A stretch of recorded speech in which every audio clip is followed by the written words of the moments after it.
Welcome to Uma's home. இன்றைக்கி வீடே மணக்கிற ஒரு சாம்பார் பொடி தாங்க பார்க்க போகிறோம். இது ஒரு சப்ஸ்கிரைபர் கேட்டிருந்தது தான். வீடியோவை ஸ்கிப் பண்ணாமல் கடைசி வரைக்கும் பாருங்கள். உங்களுக்கும் என்ன ரெசிபி வேணுங்கிறத கமெண்ட்ஸில் சொல்லுங்கள். இதுக்கு என்னென்ன பொருள் தேவைன்னு பார்க்கலாம். இப்போ இது எல்லாமே நான் எவ்வளோ அளவுன்னு சொல்கிறேன். அதை வறுத்து ஆற வச்சு நம்ம பொடி முணுக்கி வச்சுக்கலாம். மெஷரிங் ஸ்பூனில் டீஸ்பூன்னு இருக்கும், அதை எடுத்துக்கோங்க. 1.5 ஸ்பூன் வெந்தயம், 1.5 ஸ்பூன் சீரகம், எல்லாமே தலையை தட்டிட்டு எடுத்துக்கோங்க. மெஷரிங் ஸ்பூன் தான் வேணும்னு இல்லைங்க, நீங்கள் எந்த ஸ்பூன் வச்சு வேணாலும் இதே அளவு எடுத்துக்கலாம். மிளகு 1 ஸ்பூன்,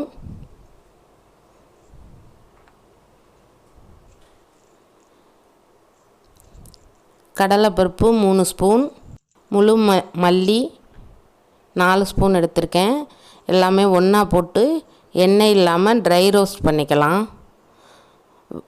வரமிளகா ஒரு 15 இது எடுத்திருக்கேன். விரலி மஞ்சள் 1, அதை வறுத்து உடச்சி மிக்சியில் சேர்த்து அரைச்சிருங்க. எல்லாத்தையுமே வெறும் வாணலியில் ட்ரை ரோஸ்ட் பண்ணிவிடுவோம். இதில் உளுந்து சேர்ப்பாங்க, நான் சேர்க்குறது கிடையாது.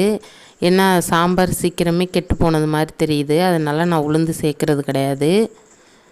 பாருங்கள், நல்லா ரோஸ்ட் ஆகிட்டு நல்லா வாசம் வந்துருச்சு. கருகிறதுக்கு முன்னாடி நம்ம எடுத்துடணும்.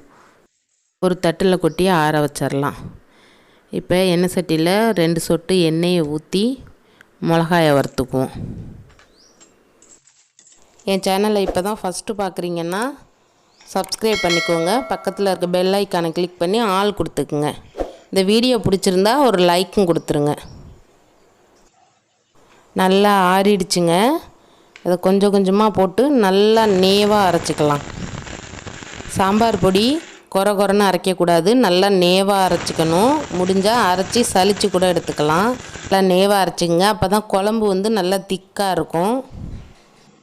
சூப்பராக ரெடி ஆகிட்டுங்க சாம்பார் மசாலா. நீங்களும் இதை செஞ்சு பார்த்துட்டு எனக்கு கமெண்ட்ஸில் சொல்லுங்கள். இது பிடிச்சிருக்குன்னு நம்புகிறேன். லைக் பண்ணுங்கள், ஷேர் பண்ணுங்கள். தேங்க்யூ.